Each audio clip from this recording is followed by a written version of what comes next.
Салам алейкум. Сегодня 1 мая, 21:58.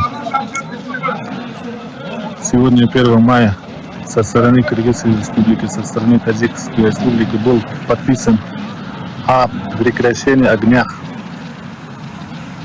Подписали оба стороны договор буквально час назад, точнее 21:00, со стороны Кыргызской республики на мирное население был пущен огонь, в том числе и снайперских винтовках. Это, еще раз подтверждаю, 01 мая 21:00. Вот люди беспокойны, поэтому имеют в виду, да, они как что-то творят после согласования. Они пускают сами провокационные, творят провокационные дела, еще обвиняют Таджикистан. салом алейкум. Як ним соат пеш я 30 дақиқа пеш дар ҷамоати сурхи ноҳияи Исфара Қирғизо аз тарафи маҳаллаи Чакак мегӯн тангии сурх ба тиркушоӣ шурӯъ карданд. Ман 10 дақиқа шуд ба хона гап задам, ҷанг сар шудагӣ аз тарафи Қирғизо.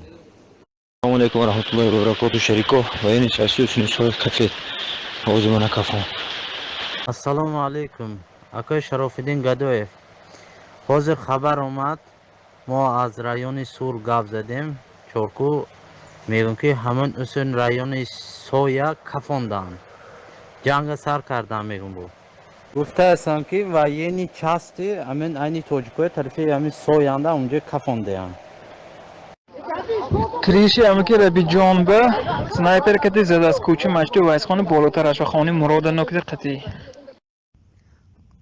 برادران اهل تاجیکستان با همتون مراجعه میکنم که امروز با دولت ما با همه ولایت رئیسش خواهین ملت با فروخت با همون ساگلشین دلارش گرفت نامرد های نامرد با تو مراجعه میکنم. ما 15 نفر شهید کردیم، 15 نفر فقط از چارکو. اوارق بسیار است، نخواهیم که شما کتیب جنگ شوید. همه ما از شما التماس میکنم که های چارکو یک تا کوش فروختی پانی شهر نمیدونی ننگ ناموسان اسم دولت زمین میفروشی های آدم های کلغفسی کلان رئیس ولایت با این دفکار با بایدادی شهر نمیداری. ما از چارکویم از وارخویم، همه ما پیشتی تو میبرومدیم. حاضر اکنون این دفکار بایدی رود به میبریم. با خبر شب ما همه چیز داریم در دست. با خبر شب ما قرغز تو همین رو نترسوندیم بیهده که هیچ شما ما به مشاهده نکنتون افته. در پناه خدا باشید همه برادران تاجیک. اینها وطن فروش بودن، میمونن شدن.